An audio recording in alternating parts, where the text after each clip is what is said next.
Shalom, puji Tuhan. Selamat pagi Bapak, Ibu, saudara-saudari yang diberkati Tuhan. Kita berjumpa lagi lewat program doa pagi GPDI Budi Mulia. Mari Bapak Ibu, sebelum kita membaca firman Allah pagi hari ini, kita berdoa. Bapa di sorga, Bapa yang baik, Bapa yang kami panggil, kami kenal, kami sembah di dalam nama Tuhan Yesus Kristus, Tuhan dan Juru Selamat kami. Kami datang kepadamu pagi hari ini Bapa, kami bersyukur, kami berterima kasih atas kebaikan-kebaikan Tuhan yang selalu Tuhan curah limpahkan dalam kehidupan kami sampai kami ada pada pagi hari ini. Bapa, sebelum kami melangkah di hari yang baru ini, kami mau datang kepadamu, kami mau bersekutu dengan Tuhan secara khusus lewat firman-Mu. Karena kami percaya firman Allah adalah suluh dan pelita bagi jalan kami. Roh Kudus menolong kami semua pagi hari ini agar supaya firman Allah yang kami dengar pagi hari ini benar-benar boleh menjadi kekuatan dan meneguhkan iman kami. Berfirmanlah Tuhan dalam nama Yesus. Haleluya. Amin. Puji Tuhan. Firman Allah pada pagi hari ini saya ambil baca dari kitab 2 Raja-Raja, ya. Kitab 2 Raja-Raja pasalnya yang ke-6. Kemudian kita akan membaca ayat 3 sampai dengan ayatnya yang ke-5. 2 Raja-Raja pasal 6 ayat 3 sampai ayat 5. Lalu berkatalah seorang, "Silakan ikutlah dengan hamba-hambamu ini." Jawabnya, "Baik, aku akan ikut." Maka ikutlah ia dengan mereka. Setelah mereka sampai di sungai Yordan, mereka pun menebang pohon-pohon. Dan terjadilah ketika seorang sedang menumbangkan sebatang pohon, jatuhlah mata kapaknya ke dalam air. Lalu berteriak-teriaklah ia, "Wahai Tuanku, itu barang pinjaman." Puji Tuhan, ya. Pagi hari ini kisah ini diambil dari kisah di masa Nabi Elisa, ya. Nabi Elisa ini adalah nabi yang menggantikan Elia, ya. Setelah Elia terangkat, maka Elisa menggantikan dia. Tentu kita tahu tugas nabi pada zaman perjanjian lama, mereka adalah orang-orang yang dipercayakan untuk menyampaikan pesan-pesan Tuhan, untuk mengingatkan hal-hal yang akan terjadi di masa mendatang. Ya, puji Tuhan. Zaman Elisa, rupanya di zaman Elisa ini terjadi pertumbuhan, ya. Ada penambahan nabi-nabi muda, pengikut daripada Elisa. Nah, tentu saudara-saudara, karena bertambahnya jumlah, maka tempat semakin sesak. Maka mereka usulkan kepada Nabi Elisa agar supaya mereka membuatkan satu barak di dekat tempat Nabi Elisa, karena tempat itu sudah terlalu sempit bagi mereka. Maka usul itu disetujui oleh Elisa dan mereka berkata, "Mari kita pergi untuk menebang sehingga kita bisa membawa satu orang satu balok untuk digunakan sebagai kemah atau tempat tinggal para nabi-nabi." Nah, puji Tuhan. Pergilah mereka. Lalu sementara mereka melakukan penebangan, seorang dia berteriak-teriak dalam ayat 5, ya. Dia berteriak karena terjadi sesuatu yang mengejutkan, mengagetkan, bahkan juga menakutkan bagi dia. Ternyata, dan terjadilah ketika seorang sedang menumbangkan sebatang pohon, jatuhlah mata kapaknya ke dalam air, lalu berteriak-teriak ia, "Wahai Tuanku, itu barang pinjaman." Ya, rupanya saudara-saudara itu barang pinjaman. Dia merasa takut karena itu barang pinjaman, bukan miliknya. Jadi orang ini adalah orang yang sangat bertanggung jawab. Nah, saudara, dari kisah ini kita melihat bagaimana mujizat Elisa yang mengapungkan mata kapak yang hilang, yang dipinjam. Ini menunjukkan betapa Allah sangat peduli kepada hambanya, kepada orang-orang percaya dalam hal sekecil apapun. Walaupun saudara kita tahu bahwa mata kapak itu bukanlah barang yang murah di zaman itu, apalagi ini barang pinjaman. Tetapi Allah sangat memperhatikan. Ya, dari kisah ini kita melihat bagaimana ya Allah peduli dan Allah menjawab doa. Dan kisah ini kira-kira saudara bisa meneguhkan iman dari para nabi-nabi, terutama para nabi-nabi muda yang sedang atau baru saja bergabung dengan Elisa. Ya, ayat 3, seorang nabi dari rombongan nabi meminta Elisa untuk ikut ke sungai Yordan. Untung saudara-saudara mereka tidak pergi sendiri, tetapi mereka mengajak supaya Nabi Elisa ikut bersama. Ya, ikut bersama mereka, karena mereka akan membangun tempat tinggal yang lebih besar.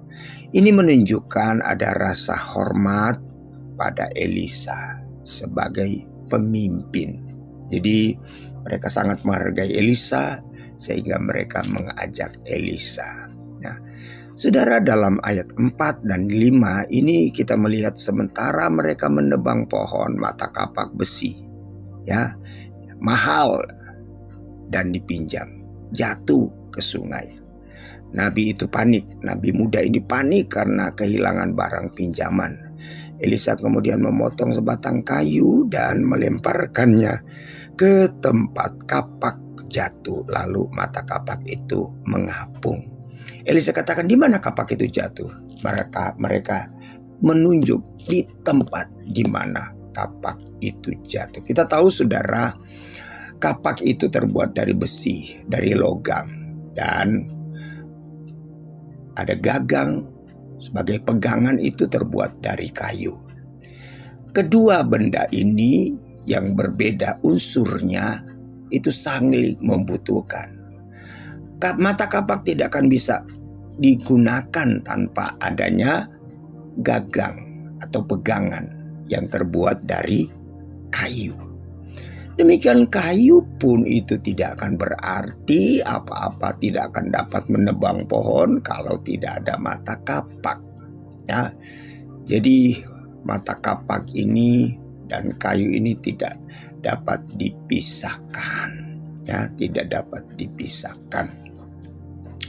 Nah, saudara-saudara, tetapi kita melihat bagaimana nabi muda ini seorang yang sangat bertanggung jawab, ya, sehingga dia berteriak-teriak, dia ketakutan, ya.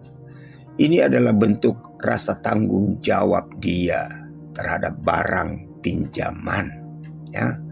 Kemudian dia berteriak-teriak, dan kita melihat kemudian Nabi Elisa, dia memotong sebatang kayu, kemudian dia lemparkan di tempat di mana kapak itu jatuh. Ya, di mana kapak itu jatuh. Dan seketika, saudara-saudara, kayu itu yang dilemparkan, saudara-saudara, membuat kapak itu mengapung atau terangkat ke permukaan sehingga bisa diambil, ya. Kita melihat saudara-saudara ada makna yang sangat mendalam dari kisah ini. Bagaimana Tuhan memperhatikan pada hal yang kecil sekalipun. Allah sangat memperhatikan kebutuhan-kebutuhan manusia dengan sangat detail, ya. Sangat detail. Kecil yang dimiliki, yang hilang dari manusia. Tuhan sangat peduli, ya. Yang kedua, bagaimana kuasa iman. Ini berbicara kuasa iman dan doa. Saudara, bagi Allah tidak ada yang mustahil. Secara logika, di mana rumusnya? saudara-saudara. Hanya sebatang kayu dilemparkan ke air, kemudian membuat mata kapak itu muncul, membuat mata kapak itu terangkat, membuat mata kapak itu terapung muncul ke permukaan. Itulah keajaiban Tuhan, ya. Itulah keajaiban Tuhan yang dialami oleh para nabi-nabi. Ini pelajarannya sangat dalam. Ini berbicara kuasa iman dan doa. Melalui tindakan Elisa, Allah menunjukkan bahwa ia menjawab doa dan pertolongannya nyata, ya. Dan hal ini meneguhkan iman dari para imam-imam. Bagi Allah tidak ada yang mustahil. Bagi Allah tidak ada yang mustahil. Saudara, saya mau katakan kenapa mujizat ini terjadi. Kenapa mujizat ini terjadi? Ya, kita melihat rombongan nabi-nabi ini adalah orang-orang yang sangat peduli, orang-orang yang mau bekerja keras, orang-orang yang mau bekerja sama, orang-orang yang sedang melayani. Ternyata saudara, dalam pelayanan pun selalu ada kendala, ada saja masalah yang bisa terjadi. Tetapi ketika kita sedang berada dalam pelayanan, dalam pekerjaan Tuhan, dalam hal-hal yang Tuhan inginkan, kehendaki dalam kehidupan kita, apapun persoalan permasalahan yang terjadi, pasti Tuhan akan menyatakan kuasanya, ya.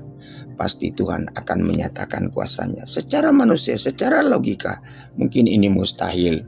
Tetapi saudara, bagi orang yang setia sedang dalam pelayanan, sedang berjalan bersama dengan Tuhan, kita akan melihat ada mujizat terjadi, ya. Puji Tuhan. Jadi di sini menunjukkan satu kepedulian dari murid-murid ini. Mereka tidak mau berdiam diri, tidak masa bodoh melihat, tidak menampung lagi tempat mereka tinggal. Mereka segera bergegas, saling mengajak, dan semua ada keinginan untuk bersama dalam melayani Tuhan. Saya kira itu intinya saudara-saudara dari kisah ini. Dan orang sedang dalam pelayanan, walaupun ada tantangan, ada hambatan, bisa saja terjadi sesuatu yang tidak kita harapkan, tidak kita inginkan, tetapi kita melihat ada mujizat terjadi.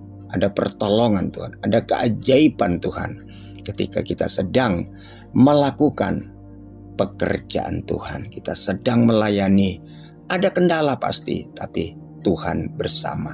Ketika murid-murid sedang berlayar, ada angin topan, ada gelombang, ya, ada angin sakal.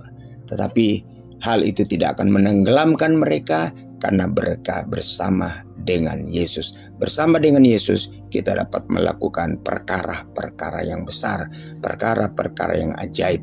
Puji Tuhan, Tuhan Yesus memberkati kita dengan firman Allah ini. Mari kita jangan ragu, kita jangan takut ketika kita sedang melakukan pekerjaan Tuhan. Ada mujizat, ada keajaiban, ada hal yang luar biasa terjadi dan Tuhan sediakan. Haleluya. Bapa di sorga, terima kasih. Pagi hari ini kami sudah dengar firman-Mu. Ajar kami Tuhan supaya kami giat untuk melakukan. Kami jangan berdiam diri ketika kami melihat ada sesuatu yang harus kami kerjakan, kami lakukan. Biarlah kami kerjakanlah dengan penuh rasa tanggung jawab, dengan penuh rasa kasih, dengan kesetiaan. Bapa, terima kasih Bapa.